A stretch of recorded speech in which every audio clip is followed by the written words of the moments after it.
25 ಕೋಟಿ ವೆಚ್ಚದಲ್ಲಿ ಕಳಪೆ ಮಟ್ಟದಿಂದ ನಡೀತಾ ಇರುವ ಜವಳಗ ಹರಿನಾಳ ಮುಖ್ಯ ರಸ್ತೆ ಸಂತೋಷ್ ಗೌಡಾಜಿ ಮಾಲಿ ಪಾಟೀಲ್ ಆರೋಪ.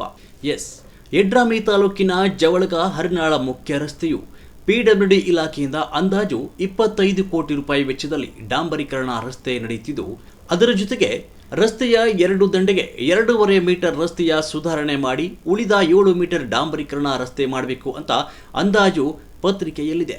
ಆದರೆ ಇಲ್ಲಿನ ಗುತ್ತಿಗೆದಾರರು ಅಂದಾಜು ಪತ್ರಿಕೆಯ ಪ್ರಕಾರ ಮರಳು, ಕಂಕರ್, ಮರಂ ಬಳಸದೆ ಮಣ್ಣು ಮಿಶ್ರಿತ ಮರಳು ಹಾಗೂ ದೊಡ್ಡ ದೊಡ್ಡ ಕಲ್ಲುಗಳು ತುಂಬಿದ ಮರವನ್ನು ಬಳಸಿ ಬೇಕಾಬಿಟ್ಟಿಯಾಗಿ ಕಾಮಗಾರಿ ಮಾಡ್ತಿದ್ದಾರೆ. ಸಣ್ಣ ಪ್ರಮಾಣದ ಮರಂ ಬಳಸಿದರೆ ರಸ್ತೆಯು ಅಚ್ಚುಕಟ್ಟಾಗಿ ಆಗುತ್ತದೆ. ಆದರೆ ಇವರಿಗೆ ಹೇಳುವವರು ಕೇಳುವವರು ಯಾರು ಇಲ್ಲ ಎಂಬಂತೆ ತಮ್ಮ ಮನಸ್ಸಿಗೆ ಬಂದಂತೆ ಕಲ್ಲುಗಳು ಹಾಕಿ ರಸ್ತೆಯನ್ನು ಮಾಡ್ತಿರುವುದರಿಂದ ರಸ್ತೆ ಮಾಡುವ ಮುನ್ನವೇ ಕಲ್ಲು ತುಂಬಿದ ಮರಮಿನ ಟಿಪ್ಪರ್ ಈಗಾಗಲೇ ಆ ರಸ್ತೆಯ ನಡುವೆ ಸಿಕ್ಕಾಕಿಕೊಂಡಿದೆ. ಅಂದರೆ ಮುಂದೆ ಈ ರಸ್ತೆಯ ಮೇಲೆ ಓಡಾಡುವ ಸಾರ್ವಜನಿಕರ ಪರಿಸ್ಥಿತಿ ಆ ದೇವರೇ ಬಲ್ಲ ಎಂಬಂತಾಗಿದೆ.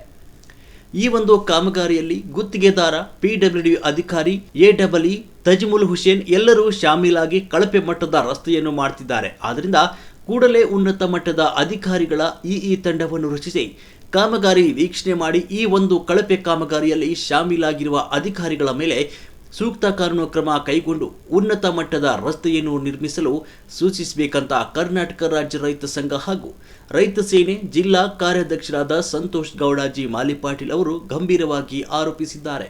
ನೂತನವಾಗಿ ಡಾಂಬರೀಕರಣ ನಡೀತಾ ಇದೆ ಚೀರಳ್ಳಿ ಟು ಯಡ್ರಾಮಿ ರಸ್ತೆಯಲ್ಲಿ. ಅದರಲ್ಲಿ ಜವಳಿಗೆ ಟು ಹರ್ನಾಳ್ ವರೆಗೆ ಅಂದಾಜು ಮೊತ್ತ 25 ಕೋಟಿ ಇರುತ್ತದೆ.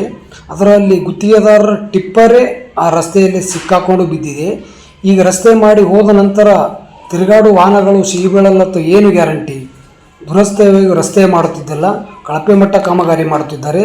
ಇದರಲ್ಲಿ ಎಡಬ್ಲ್ಯೂ ಅವರು ಕೂಡ ಗುತ್ತಿಗೆದಾರರ ಜೊತೆ ಶಾಮೀಲಾರ್ ಅಂತೇಳಿ ಮೇಲ್ನೋಟಕ್ಕೆ ಕಂಡು ಬರುತ್ತದೆ.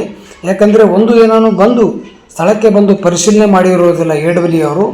ಯಾಕಂದರೆ ಏನು ಪ್ರಾಬ್ಲಮ್ ಅಂದರೆ ಒಂದು ದಿನಕ್ಕಾದರೂ ಬಂದು ಸ್ಥಳ ಪರಿಶೀಲನೆ ಮಾಡಬೇಕು ಎಡಬ್ಲ್ಯೂ ಅವರು.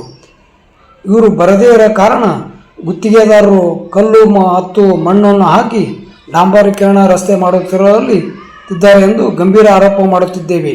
ಕರ್ನಾಟಕ ರಾಜ್ಯ ರೈತ ಸಂಘ, ರೈತ ಸೇನೆ, ಕಲಬುರಗಿ ಜಿಲ್ಲಾ ಕಾರ್ಯಾಧ್ಯಕ್ಷರು ಸಂತೋಷ್ ಗೌಡ ಜಿ ಮಾಲಿ ಪಾಟೀಲ್.